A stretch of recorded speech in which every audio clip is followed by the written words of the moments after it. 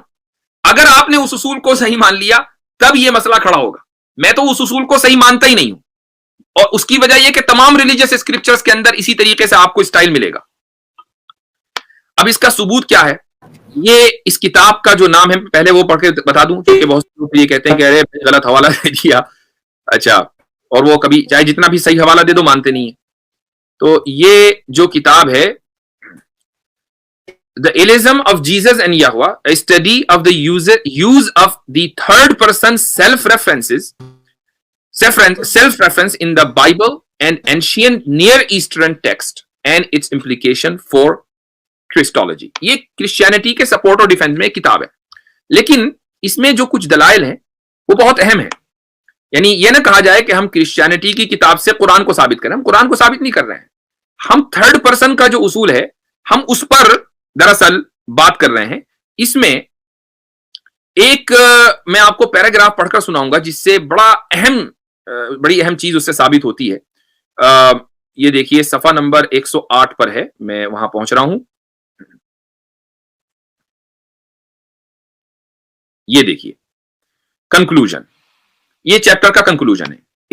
الزم کے بارے میں بتا چکا ہوں کیا ہے, یعنی تھرڈ پرسن کے طور پر اپنے آپ کو پیش کرنا. Illism used to show difference or humility before a superior occurs prominently in the OT, meaning Old Testament. یعنی تھرڈ پرسن کے طور پر اپنے آپ کو پیش کرنے کا مقصد یہ ہوتا ہے کہ جو سامنے والا ہے جس سے بات ہو رہی ہے وہ لوور ہے اور جو بولنے والا ہے وہ سپیریئر ہے. وہ اپنے آپ اپنی سپیریورٹی ثابت کرتا ہے, اور اس چیز کا استعمال OT یعنی اولڈ ٹیسٹمنٹ میں جگہ جگہ ہوا ہے. یعنی 130 ویریئنٹ کہ تو یعنی الگ الگ 130 اسٹائل سے زیادہ یا عنوانات کے اوپر یہ تھرڈ پرسن کا استعمال ہے. اب آپ یہ دیکھیں کہ the use of third کہاں کہاں استعمال ہوتا ہے. The use of third person for self reference also occurs in the context of an oath. جہاں قسم کھائی جاتی ہے وہاں پر بھی تھرڈ پرسن کے طور پر استعمال ہوتا ہے. Within a summons to listen, in the characterization of the speaker, in the context of a trial setting, historical era. یعنی اگر آپ کسی مقدمہ لڑ رہے ہیں, عدالت کے جو کانٹیکسٹ ہے اس کے اندر بھی تھرڈ پرسن کے طور پر بندہ اپنے آپ کو پیش کرتا ہے. As well as in the speech of kings, یہ بہت اہم ہے. یعنی جب ایک بادشاہ بات کرتا ہے تو وہ اپنے آپ کو تھرڈ پرسن کے طور پر پیش کرتا ہے, یعنی یہ رائل اسٹائل ہے. اب آتے ہیں ایکس مسلم سمیر صاحب کے اس 5ویں سوال کے اوپر جس کے بارے میں انہوں نے کہا کہ اس کا جواب مجھے نہیں مل پایا. تو وہ ان کا سوال یہ ہے کہ اللہ رب العزت نے جو دنیا کے اندر انسانوں کو بھیجا ہوا ہے, تو اللہ رب العزت یہ بیان فرماتا ہے کہ میں نے دنیا کے اندر جو انسانوں کو بھیجا ہوا ہے وہ میں نے ان کا امتحان لینے کے لیے بھیجا ہے, ان کی آزمائش کے لیے انہیں بھیجا ہوا ہے. اور پھر ایکس مسلم سمیر صاحب یہ کہتے ہیں کہ اللہ رب العزت ہی ہے جو انسان کے اندر برائی پیدا فرماتا ہے, ایک انسان کے اندر اچھائی پیدا فرماتا ہے. تو جب اللہ رب العزت ساری چیزوں کو جانتا ہے کہ کون کیا کرنے والا ہے, تو پھر امتحان لینے کا مطلب کیا ہے, پھر کیا ضرورت ہے امتحان لینے کی. تو آپ پہلے یہ سوال سنیں, پھر اس کا جواب انشاءاللہ دینے کی کوشش کرتا ہوں. میرا 5واں کوشچن سب سے مین, کہ ایک خدا نے جب دنیا کے اندر ہم سب کو ایک امتحان کے طور پہ بھیجا ہے, ہمارا ٹیسٹ لے رہا ہے وہ کہ کون میرا اچھا بندہ ہے, کون میری بات نہیں مانتا, شیطان کو فالو کرے گا تو جو میری پیروی کرے گا, مجھے مانے گا, میں اس کو جنت میں ڈال دوں گا, اور جو شیطان کو مانے گا اس کو میں جہنم میں ڈال دوں گا. وہ اللہ جو آل نوئنگ ہے, جس کو سب پتہ ہے, دنیا کے بننے سے پہلے بھی اور دنیا کے ختم ہونے کے بعد بھی, اس کو ٹیسٹ لینے کی ضرورت کیا ہے؟ وہ تو سب کچھ جانتا ہے, وہ کیوں ٹیسٹ لینا چاہتا ہے؟ اور ٹیسٹ بھی لینا چاہتا ہے تو کس چیز کے لیے؟ اچھائی اور برائی کے لیے, جو خود اس نے انسان کے اندر ڈالی ہے. اب میں اس سوال کا جواب دینے کی کوشش کرتا ہوں کہ اللہ رب العزت نے, یا آپ کہہ لیں کہ اس طاقت نے جس نے پوری کائنات کو بنایا ہوا ہے, آپ چاہیں اسے کوئی بھی نام دے لیں, اللہ نام دے لیں, آپ گاڈ نام دے لیں, کوئی بھی نام دے لیں, جس نے ساری کائنات کو بنایا ہوا ہے, اس نے ساری کائنات کو بنانے کے ساتھ ساتھ اس نے جنت کو بھی بنایا ہوا ہے, دوزخ کو بھی بنایا ہوا ہے. آپ اگر ہندو مذہب کے اعتبار سے دیکھیں تو اس نے سورگ بھی بنایا ہوا ہے, نرک بھی بنایا ہوا ہے. اور اس نے انسانوں کو زمین کے اوپر بھیجا, انسانوں کو زمین کے اوپر بھیج کر اس نے یہ امتحان لیا ہے.